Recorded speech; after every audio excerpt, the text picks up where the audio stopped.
अस्सलामुअलैकुम। उम्मीद है सब खैरियत से होंगे।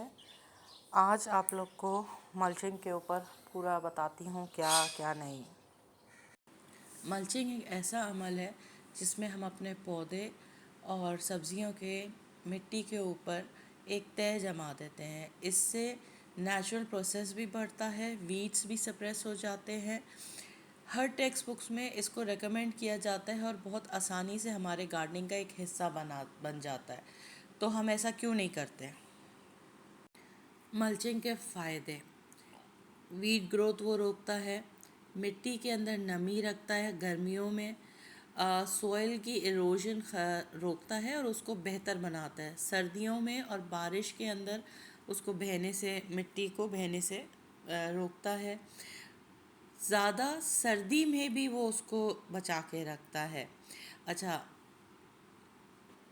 ऑर्गेनिक मल्चेस डिकम्पोज होके न्यूट्रिएंट्स भी पहुंचाते हैं, वर्म एक्टिविटी बढ़ाते हैं और काफ़ी जगहों में जैसे स्ट्रॉबेरी वाला प्लांट है उसको रॉट करने से भी रोकते हैं। जहाँ मल्चिंग के फ़ायदे हैं वहाँ नुकसान भी हैं। मल्चेस पेस्ट को इनवाइट करते हैं, चाहे गुड ऑर्गेनिक पेस्टिसाइड मिला दें तो इससे कम हो जाता है। इसके अलावा अगर आपने इसको सही वक्त में नहीं डाला तो डिकम्पोजिशन होने की वजह से वो नाइट्रोजन निकाल लेंगे सॉइल से, बजाय डालने के लिए जो वजह है। इसके अलावा एसिडिक हो जाता है सॉइल इस सूरत में, जो प्लांट को नुकसान देगा। और आखिरी चीज़ जो है, ऑर्गेनिक मल्चेस को आपको बहुत थिक डालना होता है, कम से कम भी 3 इंच, ताकि वो मिट्टी को कवर करे, वरना वो रिड्यूस होके 1 इंच के हो जाते हैं।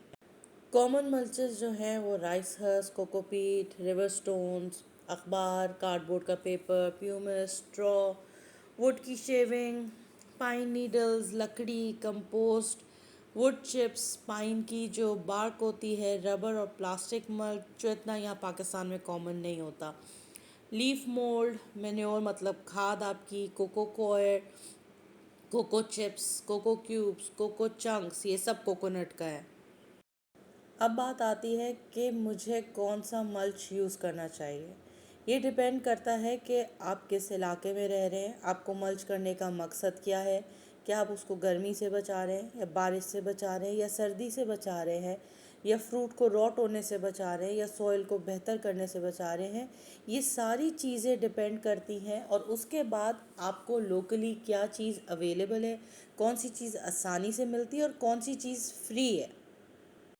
ग्रास क्लिपिंग्स मोस्ट कॉमन चीज़ है, फ्री में आपको अवेलेबल होती है।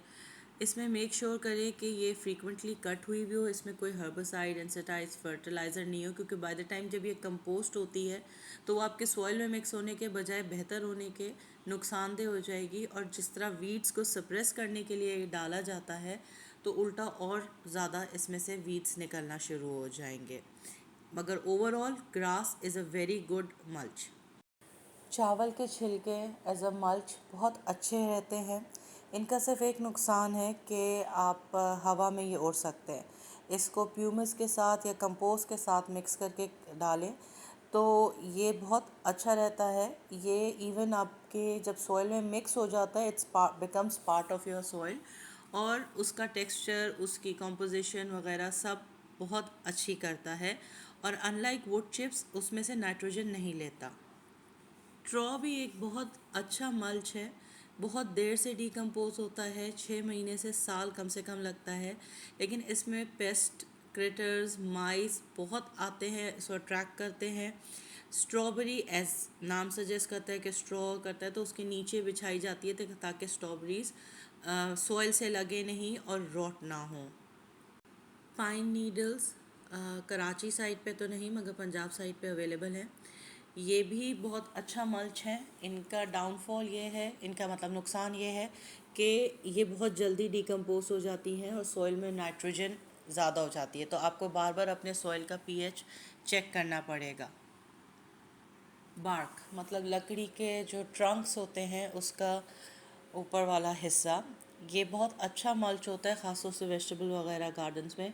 इससे वीड्स बिल्कुल नहीं आते। ये आहिस्ता आहिस्ता ब्रेक डाउन होता है सॉइल में, स्लो फर्टिलाइज़र की तरह न्यूट्रिएंट्स रिलीज़ करता है इसका। लेकिन ये ज़रूर नुकसान है या इसका कौन है कि जब आपने कोई चीज़ प्लांट करनी होगी तो आपको हटा हटा के मुश्किल से करनी पड़ती है, वेरेस दूसरे जो हैं ईज़िली मिक्स हो जाते हैं। प्यूमिस भी एक बेहतरीन मल्च है। ये इवेपोरेशन को रोकता है, इरोजन रेट भी कम होते हैं, ख़ास तौर से जहाँ पे बहुत कम बारिश होती है। तो ये क्योंकि पोरस होता है तो इसके होल्स में पानी हो जाता है स्टोर, और इससे मॉइस्चर लॉस कम होता है, लॉन्ग लंबे ड्राई पीरियड्स के लिए बेस्ट रहता है।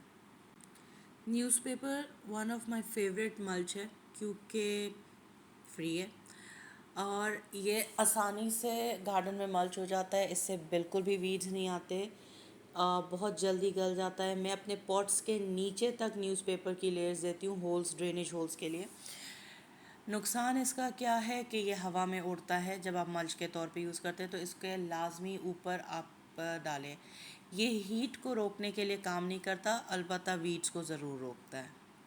लीव्स भी हमारे लिए एक फ्री मल्च हैं, जमा करें, उनको जितना जमा कर सकते हैं। ये डिकम्पोज हो जाते हैं, सॉइल में न्यूट्रिएंट्स डालते हैं, पीएच वैल्यू नहीं आपके करते, वेस्ट आपको फेंकना नहीं पड़ता। लेकिन इसका कौन ये है कि अगर आप इसको डायरेक्ट बिछा देंगे तो ये एक तय बना देते हैं और बारिश में या पानी डालने के सूरत में ये नीचे पानी नहीं पहुंचता, तो इनको आपको चूरा करके डालना लाजमी है। और कभी भी एक टाइप के लीव्स को मत यूज़ किया करें क्योंकि हो सकता है वो टॉक्सिक हो, तो मिक्स करके डालने चाहिए।